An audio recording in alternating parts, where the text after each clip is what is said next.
Welcome to a special edition of Global One Media's Crypto Chronicles. I'm your host, Michelle Martin. Today we spotlight Mogul Productions. They're breaking new ground in the film industry using NFTs and decentralized financing to make it easier for producers to raise funds and for retail investors to invest in them. Joining me today are Koji Stephen Sakai and Luna Zhang, who are working on a film called Lady Samurai. Koji and Luna, welcome to the show. Thank you for having us. Hi, thank you.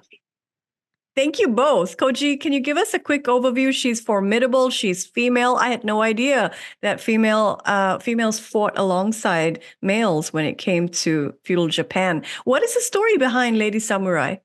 So, in the 12th century, there was a true story of a samurai, a woman that went from being a concubine to being a samurai to then eventually becoming a general. So what makes her amazing is that she was, unlike Mulan or some of these other stories, she was always a woman and she was never dressed up as a guy and had to pretend to be a guy. She was always this amazing woman fighter, and she just kicked a lot of butt, and she eventually became not only one of the most feared samurais in the world, but also one of the most famous tacticians in Japanese history. So just to highlight, this is true story. This is fact. Yes. I mean, there's not a lot of history about her. I think she's mentioned like 3 to 4 times in history books, but she was a real person, and she did fight and kill a lot of people. Amazing, real historical figure. How far along are you, Koji, in the production process? Well, we finished the script, and we're just starting the pre-production process. So we're just starting to get out there and get this movie made. So Mogul Productions issues crypto tokens, I understand. And these are meant to connect creators and fans and financiers all on one network or one space. Luna, as producer of Lady Samurai, why have you turned to Mogul Productions as a platform to raise funds for this film? So first of all, they are very professional. That's number one reason you want to work with people who know how and know what they're doing. And also the whole team, they're so supportive to this project, and they're very, very interested in this concept. So what my team feels working with them, it's we can create great synergy, and the feeling you want to work with people you like and want to with people who support it actually from their heart. Yeah, sounds like a real supportive network altogether. You're an entrepreneur with a track record of financing a number of successful projects. What attracted you to this one, Lady Samurai? Well, as what Koji just said, it's based on true story. That's what I'm always passionate about. And also she's absolutely a badass woman that really can fight. It's as technique, and also she has a historical record saying she actually fight. She's fighting among men and being successfully winning all the time. So it's about boss. I love the t-shirt. Koji, you've said that samurai culture is the epitome of cool. Is it about the sword fighting, the subtext of honor and courage? What is it about this story that so draws you to it? Well, it's everything you said. I mean, there's an honor system of being a samurai. There's kind of it's a time period of kind of like feudal knights, except in Japan and with sharper swords. So it's just a bunch of people trying to win the heart and soul of Japan. And, just to put it in context, this is around the 12th century. So this is like in the middle of a 1,000-year civil war where people are just constantly fighting. And so she was in this kind of long battle for the soul of Japan. You're a writer, Koji, as well as a producer. So I'm curious, when you were researching Lady Samurai, were there any facts or anecdotes that really surprised you?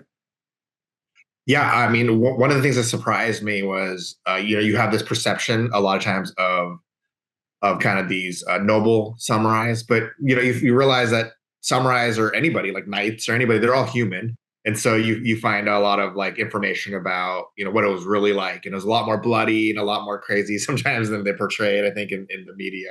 But it's fun and learning about kind of that time period and the samurais and especially that this person could go from like almost nothing to being one of the most powerful people in Japan was really, really surprising to me. Yeah, amazing. So we love that arc, right? Concubine to general leading an army. I want to turn now to some of your skills as people beyond the movie industry. So Luna, I'm going to start with you. Not everybody knows this about you, Luna, but you're an expert in exotic dance and you've won gold medals in dance performances and competitions. Amazing. How has Thank you. this experience in dance and in movement, are there any transferable skills? Has any of that influenced your work as producer? Absolutely. So from my dance background, I actually make me feel like I'm very in line with people who create in the film industry, and I respect whatever people creating as a form of art, the same as where my background came from. So I feel like it's such a good alignment between art in general and especially talking to Lady Samurai. When I read Koji's treatment at the beginning, towards the end, it's just so beautiful looking at the picture. It's keep flashing in my head, and I was thinking, oh my, this is it. This is what we're going to do. It's going to be so beautifully, yet it's so artistically, yet it's very, very commercial, very, very attracting to people.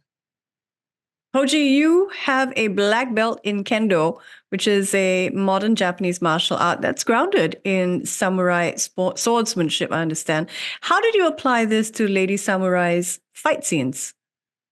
Well, for me, it's all about the movement and kind of the way that is, because you would think in a sword fight, like when I was a kid before I did kendo, you just kind of like hit the people as hard as you can with a sword, and you realize that that's not how it is. So when I wrote the scenes, I think I thought a lot about kind of the grace and the beauty of sword fighting. So like Luna, it's kind of like dancing in that way. There's a lot of beauty in the movement, and it's not just this wild, crazy swinging a sword like a baseball bat kind of thing.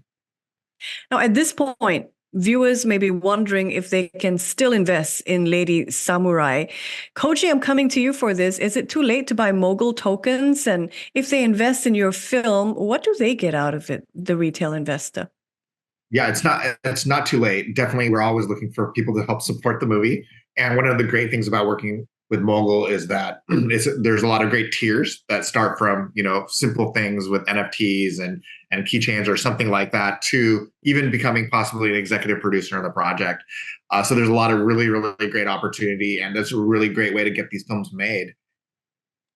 So from working with Mogul on this campaign, we actually designed a lot of different tiers of incentives, not only for the intangible ones, but also there are tangible product you can actually as a small as a souvenir from Lady Samurai, or as big as you can actually get actual prop from the set we're shooting, and also there are other things that you can maybe gain a skill for sword fighting. You can be a samurai scene. So there's a lot of fun stuff for fans or supporters to join on board. And we're always open for anyone who wants to support us. And just to be clear, with the Mogul tokens, as you say, the different tiers and people can actually give feedback that you will take into account when it comes to shaping the movie. Is that right? So for it's more like incentives. So for the people, we have a different tiers of incentives. But when people grab, you are not only getting intangible, but also you get intangible. What Koji was mentioning is some of the tiers you actually getting the props from the movie, or some of the tiers actually getting a training, a sword training or samurai fighting. So it's something really really fun incorporating with Mogul token. Very fun. I'm a huge martial arts fan and a Japanophile myself, so I can't wait to see Lady Samurai. Koji and Luna, thank you so much for joining me today. Thank you so Thank much. you so much. We've been speaking with the producers of a Mogul Productions film, Lady Samurai. Koji, Stephen Sakai, and Luna Zhang are my guests this evening. And you've been watching a special edition of Global One Media's Crypto Chronicles. I'm Michelle Martin.